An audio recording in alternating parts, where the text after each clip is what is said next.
One of the running themes of David Sullivan's tenure at West Ham is that, frankly, he likes to meddle.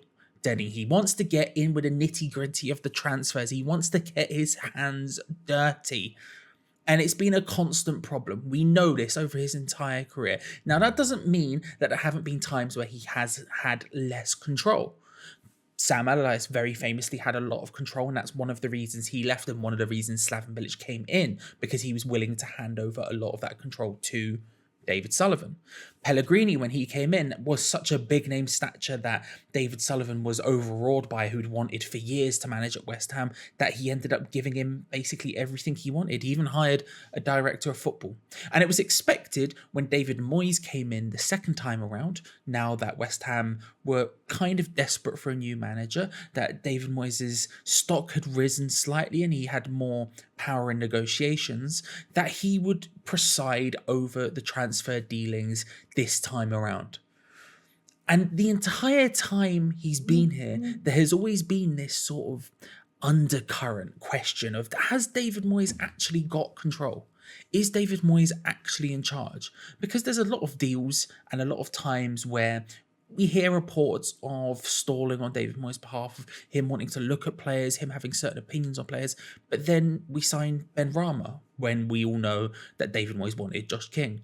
Then we sign Vlasic and he never plays him, which feels very much like potentially that wasn't one of David Moyes' people.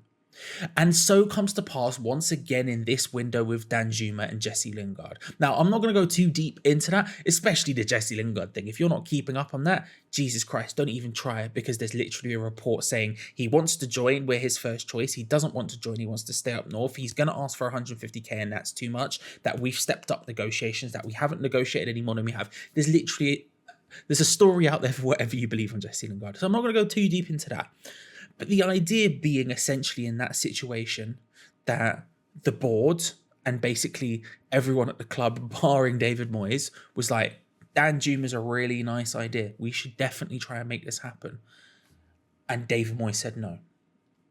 And that's not the first time in the last sort of 12 months this has happened, where a player has been presented and Moyes has said no. So it seems that maybe David Moyes is the funnel, that he's the last person, the person who should say yes or no. And frankly, that is the way it should be done. I, very publicly, am not David Moyes' biggest fan, right? I'm never going to pretend that I am, because that would be lying. And I think here on Hammers Chat, the one thing we don't do is lie. We try to be as honest as humanly possible. When we talk about patreon.com/Hammers Chat and how that has enabled us to do a lot of things, and how we've considered stopping doing a channel at various points, and that stopped that from happening, all that sort of stuff. We try to be as honest with you as possible. And I think if you lie in these sort of contexts, it only comes back to bite you. So when I say I'm not David Moyes' biggest fan, I'm not going to stop saying that, because that's just the fact of the matter. But the other fact of the matter is, you have to support him. He is going to be here for the next couple of years. And so in the transfer market, if it's not a player he doesn't want, then there's no point wasting your money on him. Because one, that's just a waste of money that we don't really have. And two, he's shown that if he doesn't like a player, he's just not going to play him. And he's shown that if he likes someone, he will play him and keep faith in him. Remember when he came back the second time and we had players who were playing really well? Fornals wasn't a great example. And instantly he came out and Lanzini went straight back in, because Lanzini played really well the first time Moyes was here and he had the faith in him, right? So if you don't have a player that he's going to have faith in, don't bother. It's a stupid idea, right? It's a stupid idea. You have to back David Moyes in the window. So him being the funnel, him being the person that makes that final decision, is the correct thing to do. And I think whatever the way is of how this structure works at the moment, because that's a big topic at the moment, we're all talking about, given Danjuma and Lingard and everything else happening over the last 3-4 days, actually I think it's kind of worked this summer so far. I think maybe, just maybe, too many cooks hasn't spoiled the broth in this case. Adding Newman in there has maybe taken a little bit more power away from Sullivan, and potentially a little bit of power away from David Moyes to an extent, where they have forcing to work together. Now, that is not a good thing. I would never, ever advocate for people to be forced to work together to try and make some Frankenstein monster of a transfer policy, right? But Evidence with Aguerd, I'm going to learn how to pronounce his name at some point, and Areola suggests that actually it's kind of worked because those two transfers went about as smoothly and perfectly as you'd ever want a transfer like that to go. I'm of the belief that that's really good and it's working right now, and that this window so far has been really good. 2 days ago, I uploaded a video talking about whether or not it was time to panic because the revelations of Danjuma going or not joining, Keane Lewis Potter joining Brentford, it sent the West Ham world into a bit of a tiz. Everyone was very anxious and panicky about it. And I fully understand because I'm just as disappointed as everyone else is about the way these things have worked out. But the way we've actually gone about our business so far has been pretty good. The Danjuma deal, for example, it's not like that was ready. It's not like we had worked on it for weeks and weeks and weeks and weeks, and then everything was essentially ready to be signed, sealed, delivered, and then David Moyes said no. No, it was that we probably knew how much we were going to pay. There were rumours that maybe his wage demands were too much. Then when it got presented to Moyes, he said no.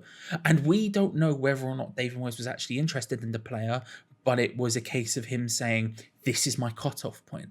Because if he's not the one who's sitting down and directly doing negotiations, which he probably shouldn't be, that should probably be delegated to a Rob Newman and maybe worst case scenario, David Sullivan, then maybe he should be setting out a figure. He should be saying wages-wise, he might go, right, my max limit on the budget for Danjuma is 80 grand a week. And if he wants more than that, he can't come. We can't be doing that. We're going to focus on Jesse Lingard, right? And if that is the case, then maybe that's why he said no. It might not be a case of working. Ooh, I don't actually fancy that player and it stops. Do you know what I mean?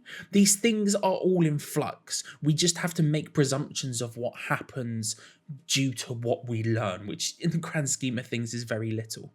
But from the evidence we have in front of us, actually, this window, we've been pretty good.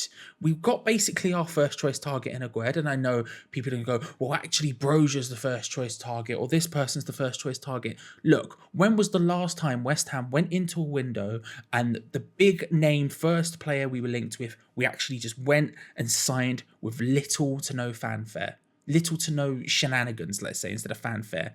Truth is that was under Pellegrini, that was Anderson, that was Fornals. Since then, we haven't really done that. And so actually the fact it's happening this window gives me a lot of hope. Looking towards the end of it, we have 5, maybe 6 new signings coming in, this figure that was banded about, right? That's a lot to do. Now, some of those players will be a free transfer, maybe a loan signing. They're not all going to be big names. They're not all going to be your Aguerds, your Areolas, even your Lingards to some extent. There's going to be some Alex Crowells in there. But that's the way you should be doing business. You want your big names and you want your people who could potentially do it. You know, you sacrifice money here on someone who you think might be able to do the job, so you can spend the money on someone you're very confident can do the job. That's kind of how that works. It's probably how it should work, right? That's still a lot to do. The deadline we're putting on this idea that we need everyone in before preseason friendly starts, yeah, ideally we would, but that's not going to happen. I'm sorry, it just won't. It's not realistic. Unless you have infinite money like Manchester City or to some extent Newcastle, it's just never, ever, ever going to happen. You are not going to have all of your business done before the preseason friendlies. Our budget is too small. We have to work smarter than that. And when it comes to the likes of Danjuma, if he's asking for a bit too much, for example, then we can't just sacrifice everything to get him over the line before preseason friendlies start.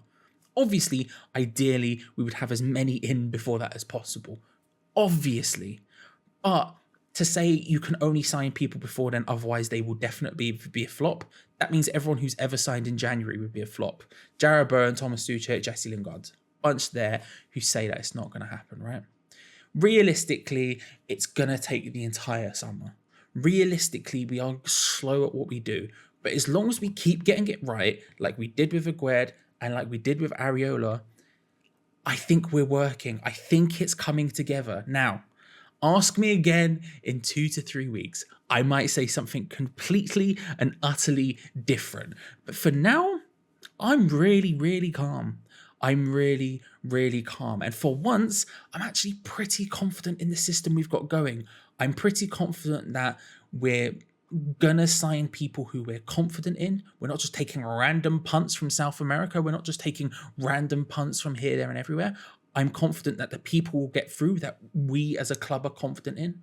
And I'm confident that the deals we do will be the right deals. And as a West Ham fan, I can't say I've been able to say that very often. That's the way I feel. But how do you feel? I feel like it's one of these topics that will continue to rage on. Right now, it feels like we're all in this down slump because realistically, look, it's been a rough couple of days in the transfer market. You know, we've seen a lot of our targets like Keane, Lewis Potter, and in fact, they're all going Brentford, aren't they? We've been so scared about Newcastle in the background. Bloody Brentford have come in and stolen all of them. Keane, Lewis Potter, Hickey, they're both going there. You know, the Danjuma thing, Lingard. Oh, I know it's depressing and stuff, but how do you feel about the way it all works? Let me know in the comment section below. Am I being potentially naive in talking about this? Am I an idiot is what I'm saying? Do you think I'm correct? How do you feel? Let me know in the comment section below, because I am genuinely interested. Remember to subscribe and hit the bell notification if you haven't already, because we've got plenty of stuff coming up. And then because I didn't plug it earlier, it's the first, well, it's not the first, it's now the third of the month, but patreon.com/HammersChat. The earlier you do it, the more bang for your buck you get. Tons of new stuff. Overhaul has happened. Advert coming later this week. But check out if you haven't already. Link in the description below. Thank you very much for watching, everyone. Come on, you irons, and we'll see you next time. See you later. Bye.